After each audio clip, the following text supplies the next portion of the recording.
Hello viewers, আসসালামু আলাইকুম। তো আজকে আপনাদের জন্য নিয়ে এসেছি সাজনা ফুলের ভাজা রেসিপি। ডিম দিয়ে ভাজি করব সাজনা ফুল।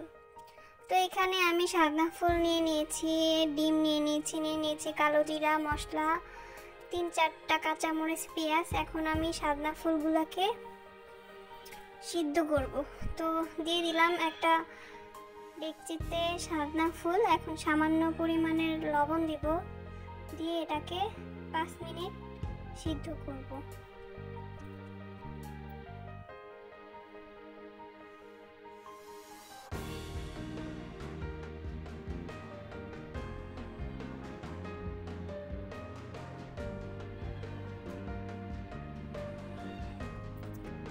পাঁচ মিনিট পর চলে আসলাম, সিদ্ধ হয়ে গেছে। তো আমার সাজনা ফুলগুলো সিদ্ধ হয়ে গেছে। একটা পাত্রে, একটা বাটির মধ্যে এটাকে ঢেলে নিলাম। তো এখন চুলাতে দিয়ে দিলাম কড়াইতে দিয়ে দিলাম পরিমাণ মতো তেল। এখন পেঁয়াজ কুচি, কাঁচামরিচটা দিয়ে দিব। আর যেটা না দিলেই নয়, কালো জিরা। এখন কালো জিরা আপনারা চাইলে দিতেও পারেন, নাও দিতে পারেন, এটা আপনাদের ইচ্ছে অনুযায়ী। আমার ভালো লাগে, এই জন্য আমি কালো জিরাটা দিয়ে ভাজিটা করেছি। তো এটাকে ভালো মতো করে ভাজা ভাজা করতে হবে। ভাজা করার পরে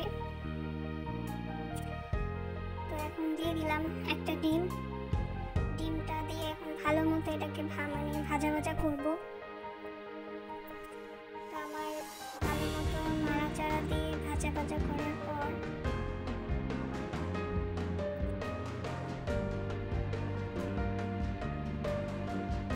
দিয়ে দিলাম সাজনা ফুল ভাজি।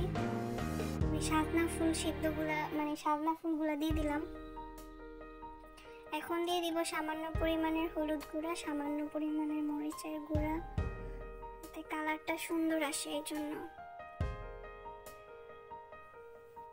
এখন ভালো করে নাড়াচাড়া দিতে হবে। পানিটা শুকিয়ে যাওয়া পর্যন্ত এটাকে ভাজতে হবে।